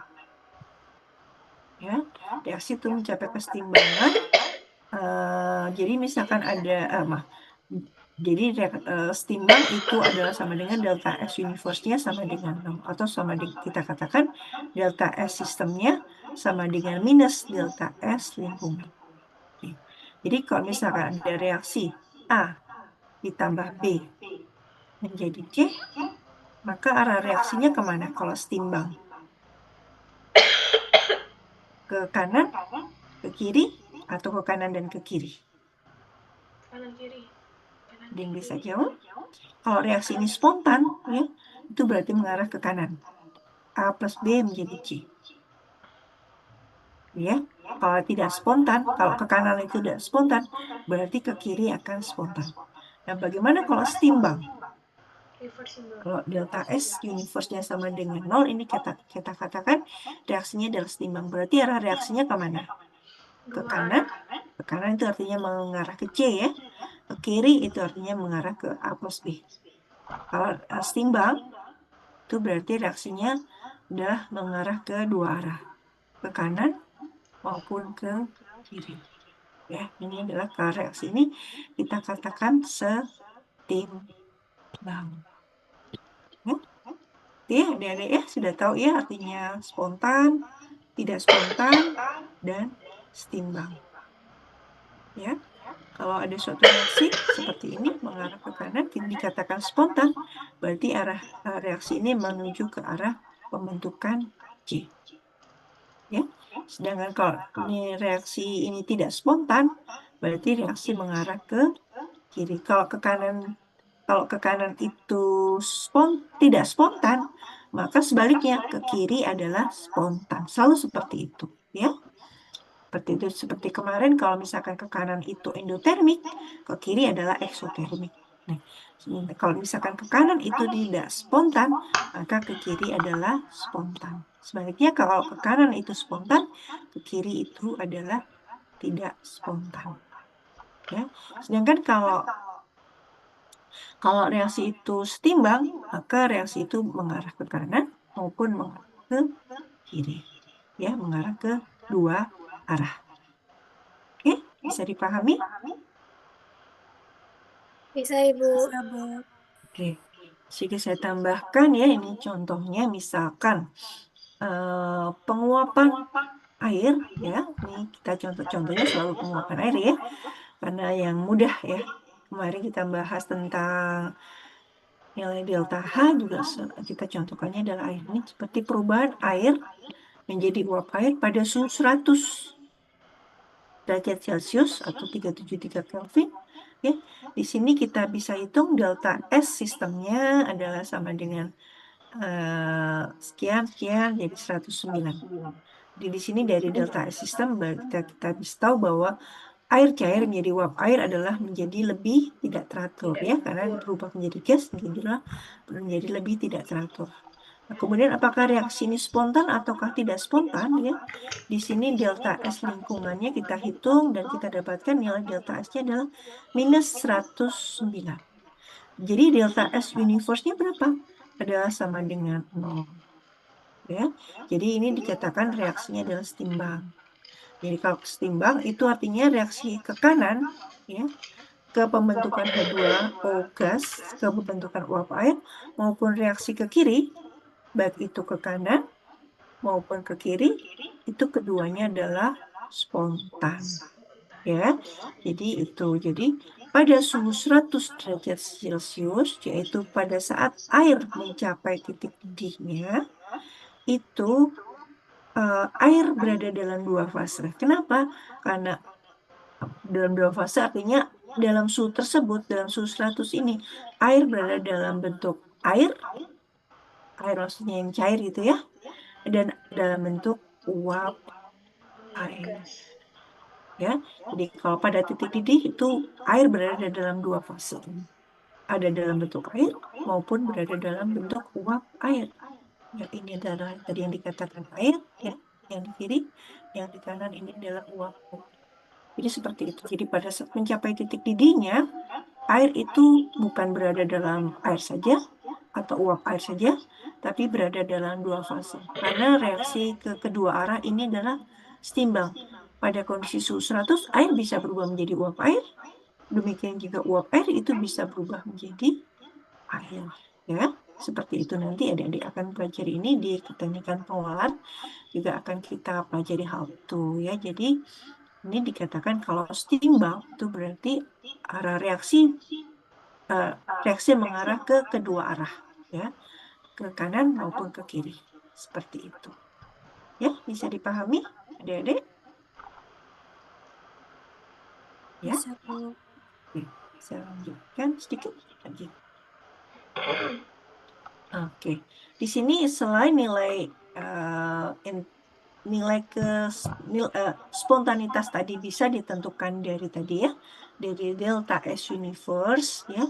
Tapi tadi kan delta S universe itu sama dengan delta S system ditambah dengan delta minus ya, minus delta H system per T. Nah, di sini ada peneliti menemukan bahwa di sini kan berarti kita harus tahu delta S, kita harus tahu delta H gitu ya. Nah, di sini dianggap kurang praktis gitu ya, sehingga di sini ada cara lain untuk menentukan spontanitas, yaitu berdasarkan nilai energi bebas Gibbs yang dinotasikan dengan G, ya, di mana G itu sama dengan H min TS, ya. Nah, kita tahu tadi delta S lingkungan sama dengan delta S sistem ditambah dengan delta S lingkungan. Ya, maaf, delta S universe ya. Delta S universe sama dengan delta S sistem ditambah dengan delta S lingkungan tadi ya. Sehingga delta S sistem sama dengan delta S sistem plus minus bla bla bla. Ini ya. Nah, kalau ini kita kalikan dengan T semuanya, maka di sini delta S universe kita kalikan dengan T, delta H sistem per T dikalikan T sehingga menjadi ini, delta S sistem kita kalikan T menjadi ini. Padahal kita tahu tadi bahwa delta G adalah sama dengan H min TS ya.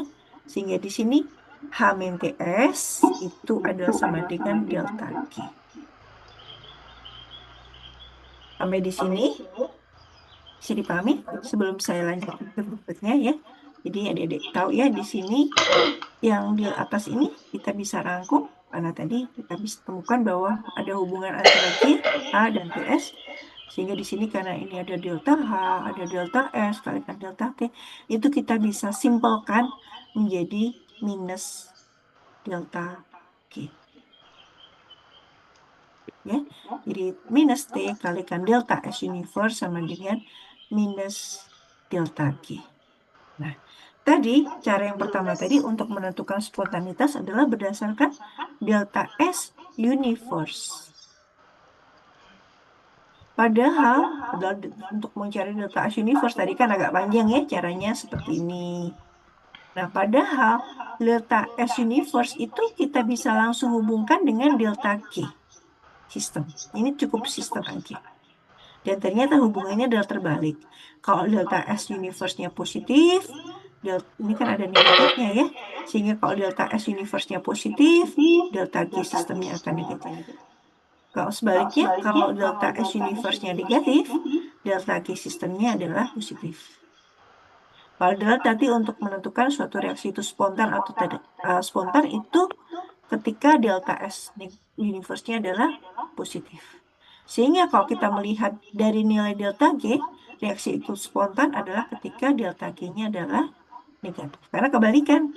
Untuk spontan tadi delta S universe-nya positif, tapi kalau kita melihat dari delta G sistemnya, itu adalah bernilai negatif. Sedangkan reaksi itu tidak spontan, itu tadi kalau delta S universe-nya adalah negatif, tapi kalau kita melihat dari delta G sistemnya, itu adalah yang positif. Jadi kebalikan ya. Jadi kalau dilihat reaksi itu spontan, kalau dilihat dari delta S universe, itu adalah positif. Tapi kalau kita melihatnya dari delta G sistem, itu adalah yang negatif. Tapi kalau equilibrium itu sama-sama dengan. Nah, itu ya. Nah, delta G kita peroleh dari mana? Jadi adik-adik sudah lihat ya tadi. Delta G tadi adalah sama dari tabel yang tadi digunakan.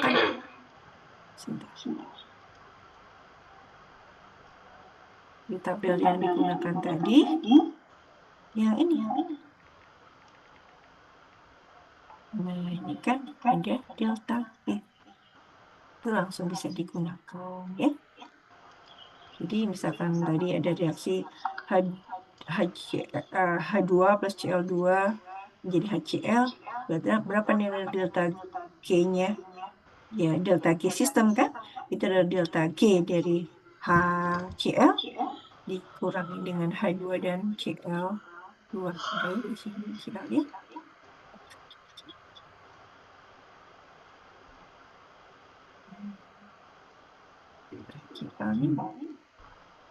Ini ya. HCl ada yang gas, ada yang pus. Tadi HCl-nya apa? Gas atau liquid? Itu kalau misalkan tidak tersedia, jadi bisa gunakan tabel dari ChatGPT atau seperti ini. Seperti itu ya. Oke. Sebentar, saya lanjutkan dulu ya. Jadi prinsipnya itu. Jadi untuk menentukan spontanitas, selain kita tentukan dari nilai nilai apa? Nilai delta S sistem, delta S universe, kita juga bisa tentukan dari nilai delta G sistem. Ini juga caranya lebih simple ya. Jadi di sini. Jadi untuk mencari berapa nilai delta G sistem tadi, delta GF yang tadi ada di tabel yang sama ketika adik-adik mencari nilai delta H, mencari delta S, di situ juga ada nilai delta G ya. Delta G produk dikurangi dengan delta G dari reaktan ya. Tuh, jadi kalau sama dengan apa? Sama dengan delta H untuk elemen juga sama dengan 0. Delta G untuk elemen juga sama dengan 0. Ya, seperti itu. Jadi misalkan tadi H2 itu 0, CO2 0 juga untuk delta GF untuk H2 dan CO2 juga sama dengan 0. Ya, nanti dicek. Kalau tadi adik-adik dapatkan nilai delta S universe-nya adalah positif, maka nanti kalau dicari dari nilai delta G-nya dengan untuk reaksi yang sama tadi ya, H2 plus Cl2 menjadi HCl, itu delta G-nya akan bernilai negatif. Karena tadi delta S universe-nya adalah positif. Kalau delta S universe-nya positif, maka delta G sistemnya adalah negatif. Sampai di sini bisa dipahami? Apakah saya terlalu cepat ngomong bicaranya? Menjelaskannya? Terlalu banyak. Bisa dipahami, Ibu. Kenapa? Sudah dipahami? Terlalu banyak. Sudah, Ibu. Oke. Saya lanjutkan ya sedikit lagi. Oke. Jadi, nah, kalau misalkan reaksi itu tidak spontan, ya, padahal reaksi itu kita inginkan terjadi, ya. Jadi ini misalkan contohnya di sini ada suatu pabrik ingin memproduksi zinc, ya, ingin memproduksi zinc, ya, dari zinc sulfide. Tapi ternyata nilai delta G-nya itu adalah positif. Kalau delta G-nya positif, berarti ini adalah tidak spontan. Nah, ini reaksi ini bisa dikapal atau digabungkan dengan reaksi lain, yaitu di sini. Bisa digabungkan dengan S plus O2 menjadi SO2, karena nilai delta G-nya adalah negatif, reaksi spontan. Sehingga dari kedua reaksi ini tadi, kalau digabungkan, ya, kalau digabungkan, karena ini tadi ada S, di sini juga ada S, di kanan tadi ada S, di kiri ada S, sehingga reaksi ini ketika digabungkan, yang penting kan kita targetnya adalah mendapatkan ini, ya. Itu ketika digabungkan, ternyata menghasilkan nilai delta G yang negatif. Kalau delta G negatif, berarti reaksi ini adalah reaksi spontan. Jadi dari reaksi yang awalnya tidak spontan, ketika dikapal dengan reaksi lain yang spontan, itu bisa menghasilkan reaksi yang kita inginkan itu menjadi reaksi yang spontan. Ya, di sini contohnya seperti ini. Ya, jadi kan targetnya menghasilkan Zn, solid. Dan ternyata dengan mengkapal dengan reaksi lain, menggabungkan dengan reaksi lain, ternyata delta G-nya adalah negatif. Berarti reaksi ini adalah spontan. Oke. Seperti itu mungkin dari saya. Ada yang ingin ditanyakan adik-adik? Kalau misalkan adik-adik ada pertanyaan atau ada yang tidak jelas, nanti bisa ditulis di brownie ya. Oke, sudah jelas? Sudah, Bu. Oke. Sudah, Ibu. Oke, kalau sudah jelas, mungkin ada pertanyaan, tidak? Kami di sini cukup bisa dipahami? Cukup bisa dipahami, Bu. Sudah, Bu. Oke, bisa dipahami. Saya cukupkan sekian ya. Terima kasih adik-adik sudah mau kuliah juga ya di hari libur.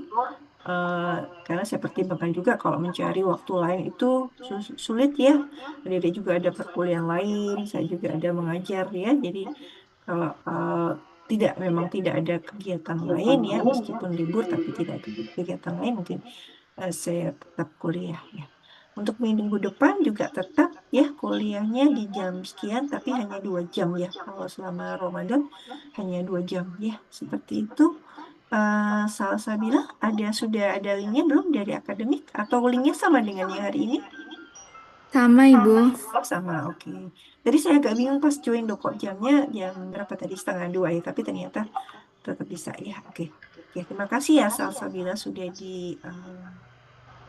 dikoordinasikan dengan akademik untuk Zoom-nya. Oke. Saya seperti itu mungkin untuk kuliah hari ini mudah-mudahan bermanfaat dan bisa dipahami ya. Saya tutup kuliahnya. Assalamualaikum warahmatullahi wabarakatuh. Waalaikumsalam warahmatullahi wabarakatuh. Terima kasih, Ibu. Waalaikumsalam warahmatullahi wabarakatuh. Terima kasih, Bu. Ya.